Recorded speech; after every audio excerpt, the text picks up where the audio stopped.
안녕하십니까, 문틀란TV입니다. 검찰 내 친정권 라인인 이송윤 중앙지검장이 헤어나오기 어려운 위기에 몰렸습니다. 현 정권의 후광도 그를 위기에서 빼내기 어려울 것으로 전망됩니다. 공교롭게도 이송윤의 운명은 윤석열 검찰총장 손아귀에 놓여있는 위태로운 상황이 됐습니다. 문재인 정권 시절 검찰의 상징적인 인물은 윤석열 검찰총장일 것입니다. 그는 자신을 중앙지검장으로 발탁하고 이어 검찰총장에도 발탁한 문재인과 그 정권의 불법과 비리를 겨냥해 조금 더 흔들리지 않는 수사 행보를 보여왔습니다. 문재인의 턱 밑까지 간 울산 선거 공작 사건을 지휘하고 최근엔 문재인의 대선 공약과도 관련된 월성원전 조기 폐쇄 과정에서의 경제성 조작 부문 수사를 사실상 지휘하고 있습니다. 검찰 내에서 윤 총장의 정반대 인물로 대비되는 인물을 꼽으라면 이송윤 중앙지검장을 들 수 있을 것입니다. 철저하게 정권의 눈치를 본다는 비판을 받고 있는 이송윤은 정권 편향적 수사를 하고 있다는 비판을 받고 있습니다. 이송윤은 여권이 연루된 의혹이 있는 옵티머스 사건 수사를 뭉개고 있고 윤 총장을 겨냥한 한동훈의 검언유착 의혹 수사를 지리하게 끌어오고 있습니다. 지난해 총선으로 멈춘 울산 선거 공작 사건 추가 수사는 그가 중앙지검장으로 온 이후 더 진척이 없습니다. 정권의 입장에서 보면 이송윤은 눈에 넣어도 아프지 않을 행보를 하고 있는 것입니다. 친정권적 행보로 인해 직속 부하 검사들로부터 사표를 권유받는 치욕스러운 수모를 겪고 있으면서 간부 인사에서도 경질되지 않고 중앙지검장을 여전히 꿰차고 있는 것은 정권의 후광이 있기 때문입니다. 하지만 이런 이송윤이 벼랑 끝 위기에 몰렸습니다. 김학의 불법 출금 수사가 그의 턱 밑까지 다가왔습니다. 수원지검 형사 3부 수사팀이 불법 출금 사건 당시 이송윤의 직속 부하였던 2명의 현직 간부 검사들을 참고인 신분으로 소환해 조사를 벌인 사실이 파악됐습니다.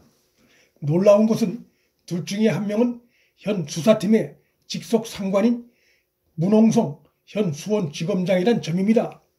수사팀이 자신들의 직속 상관을 소환 조사할 수 있었던 배경엔 이 사건 수사가 사건 상황을 잘 알고 있는 현직 검찰 간부의 공익 제보에 의해 빠르게 진행되고 있다는 점을 들 수 있고, 또 한 가지는 윤석열 검찰총장의 형사 3부 수사팀에 대한 강력한 지원과 이 사건을 사실상 지휘하고 있기 때문에 가능합니다.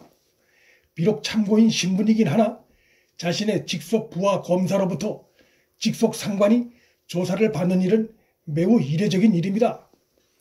사건 당시 대검 반부패부 수사지휘과장이었던 김형근 현 서울 북부지검 차장 검사도 최근 참고인으로 소환 조사된 것으로 알려졌습니다. 이송윤 휘하에 있던 이 두 사람에 대한 수사는 이송윤에게 상당한 압박이 될 수밖에 없습니다. 부서 책임자인 이송윤의 지시를 받지 않고 수사 종결이라고 하는 그런 위험한 지시를 이들이 자기들 선에서 내렸을 가능성은 현실적으로 전무합니다. 따라서 수원지검 형사 3부는 이들을 소환해 팩트로 드러난 당시 안양지청의 수사에 대한 종결 조치 관련해 이송윤의 지시 여부와 이송윤에 대한 보고 여부에 대해 물었을 것입니다. 당시 안양지청이 자발적으로 수사를 종결한 것이 아니라는 증거가 공익제보자에 의해 드러난 상황이어서 당시 대검 반부패부가 책임을 회피하긴 어려운 상황입니다. 당시 수사를 부당하게 종결시키는 과정에서의 관여 정도에 따라 참고인들도 기소되는 상황을 맞을 수 있습니다. 참고인 조사를 마친 수원지검 형사 3부 수사팀의 다음 수사는 참고인들의 직속 상관이었던 이송윤 현 중앙지검장을 향할 수밖에 없습니다. 참고인을 부르는 것은 핵심 피의자를 부르기 전 단계입니다. 이송윤은 크게 세 가지 점에서 불법 혐의에서 벗어나기 어려운 상황입니다. 첫째는 수사 종결 지시 당시는 이미 안양지청 수사팀이 불법 출금 관련한 혐의를 확보한 상태였기에 통상적인 수사 지휘로 볼 수 있는 단계를 지났다는 것입니다.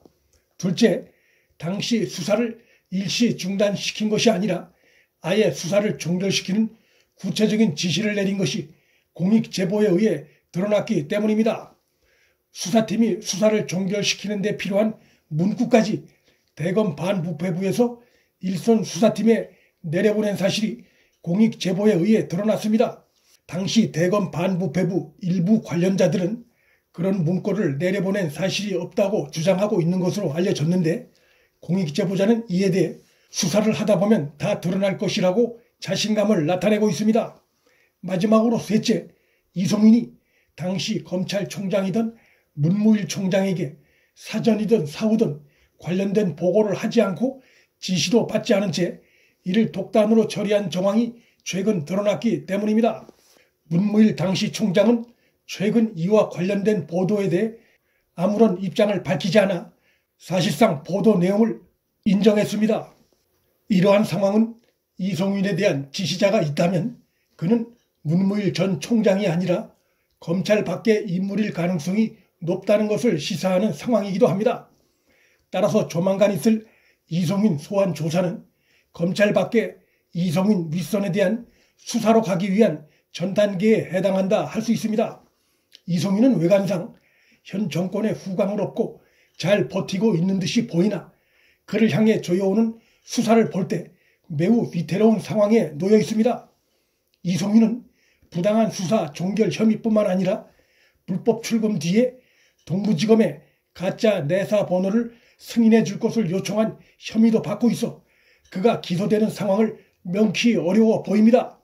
정권이 이송인 기소를 막을 현실적인 방법은 없습니다.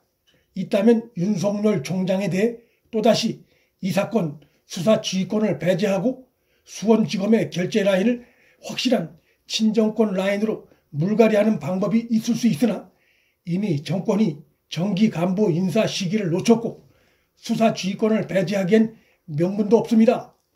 윤 총장이 불법 출금 사건에 연루됐다는 어떠한 흔적도 의혹도 나온 바가 없습니다. 이송인의 위기는 검사로서 법과 원칙에 따른 행보가 아닌 정권에 대한 과도한 충성 행보에서 비롯된 것입니다. 하지만 이송인의 더 본질적인 위기는 그가 정권의 후광을 얻고 서울중앙지검장이란 요직을 차지하고 있으나 정작 자신의 부하 검사들로부터 사표를 종용받는 치욕스러운 리더십 붕괴 상황에 처해 있다는 것입니다. 이것은 이송인이 검찰 내에서 그의 진정한 활로가 막혀 있다는 것을 의미하는 것입니다. 조만간 있을 중간 간부 인사로 이송인의 이러한 위기가 해소될 수 있을지 매우 회의적입니다. 문플란TV 여기서 마칩니다. 구독과 좋아요, 방송 공유는 방송 제작에 큰 힘이 됩니다. 시청해 주셔서 감사합니다.